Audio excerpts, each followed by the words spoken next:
ആലപ്പുഴ ജില്ലയിലെ വേമ്പനാട് കായലിന്റെ മധ്യത്തിലായി സ്ഥിതി ചെയ്യുന്ന അതിമനോഹരമായ ഒരു ചെറിയ ദ്വീപുണ്ട്, പാതിരാമണൽ ദ്വീപ്. ഏകദേശം 10 ഏക്കറോളം പാതിരാമണൽ ദ്വീപിലേക്ക് ഏറ്റവും ചെലവ് കുറഞ്ഞ രീതിയിൽ പോകാനായി മുഹമ്മ ബോട്ട് ജെട്ടിയിലെത്തുക. മുഹമ്മ ബോട്ട് ജെട്ടിയിൽ നിന്ന് പാതിരാമണലിലേക്കും സർക്കാരിന്റെ ബോട്ട് പോകുന്നുണ്ട്. ബോട്ട് പോകുന്നതിനായിട്ടുള്ള ഒരു കൃത്യസമയമൊന്നും ക്രമീകരിച്ചിട്ടില്ല. മാക്സിമം 16 പേർക്ക് യാത്ര ചെയ്യാവുന്ന ഒരു ബോട്ടിലാണ് നമ്മൾ പാതിരാമണലിലേക്ക് പോകുന്നത്. 16 പേർ തികഞ്ഞു കഴിഞ്ഞിട്ടുണ്ടെങ്കിൽ ബോട്ട് പാതിരാമണലിലേക്ക് തിരിക്കും. ഒരാൾക്ക് 100 രൂപയാണ് ബോട്ടിന്റെ ടിക്കറ്റ് ചാർജ്. ടിക്കറ്റ് നമുക്ക് ബോട്ടിന്റെ അകത്തുനിന്ന് തന്നെ എടുക്കാൻ സാധിക്കും. ഈ കാണുന്ന ഫയർ ആൻഡ് റെസ്ക്യൂ ബോട്ടിലാണ് പാതിരാമണലിലേക്ക് പോകുന്നത്.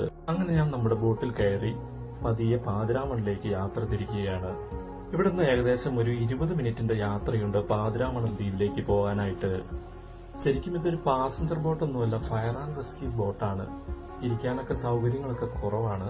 പാതിരാമണൽ ദ്വീപിലെത്താനുള്ള മറ്റു വഴികൾ എന്ന് പറയുന്നത് കുമരകം ബോട്ട് ജെട്ടിയിൽ നിന്നോ ആലപ്പുഴ ബോട്ട് ജെട്ടിയിൽ നിന്നോ അതല്ലെങ്കിൽ പ്രൈവറ്റ് ആയിട്ടുള്ള ബോട്ടുകളിൽ ഉപയോഗിച്ചോ നമുക്ക് പാതിരാമണലിലേക്ക് എത്തിച്ചേരാൻ സാധിക്കും. പാതിരാമണൽ ദ്വീപ് നൂറുകണക്കിന് അപൂർവ ദേശാടന പക്ഷികളുടെ പ്രാദേശിക പക്ഷികളുടെ വാസസ്ഥലമാണ്. പാതിരാമണൽ ദ്വീപ് സന്ദർശിക്കാൻ ഏറ്റവും പറ്റിയ സമയം എന്ന് പറയുന്നത് നവംബർ മുതൽ മാർച്ച് വരെയാണ്. ആ സമയങ്ങളിൽ ദേശാടന പക്ഷികളെ കൂടുതലായി ഇവിടെ കാണാൻ സാധിക്കും.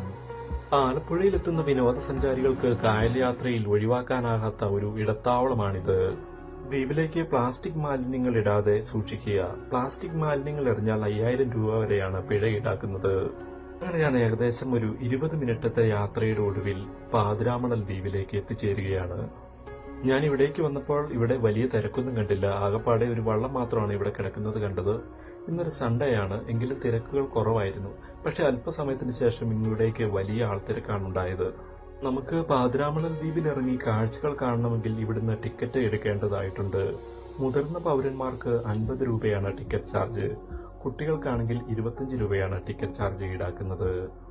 അങ്ങനെ ഞാൻ ദ്വീപിലേക്ക് ഇറങ്ങി. ആദ്യത്തെ കാഴ്ച എന്ന് പറയുന്നത് മനോഹരമായൊരു ഏറുമാടമാണ് കണ്ടത്.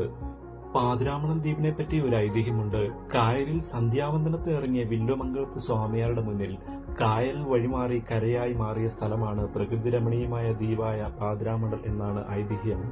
പല വിധത്തിൽപ്പെട്ട ധാരാളം സസ്യങ്ങളുള്ള ഒരു ദ്വീപാണ് പാതിരാമണൽ ദ്വീപ്. ദ്വീപിലൂടെ കുറച്ചു ദൂരം നടന്നു കഴിയുമ്പോൾ ഇവിടെ ഒരു ഗുരുദേവ ക്ഷേത്രമുണ്ട്. നൂറുകണക്കിന് ദേശാടന പക്ഷികളുടെ വാസസ്ഥലം കൂടിയാണ് ഈ ദ്വീപ്.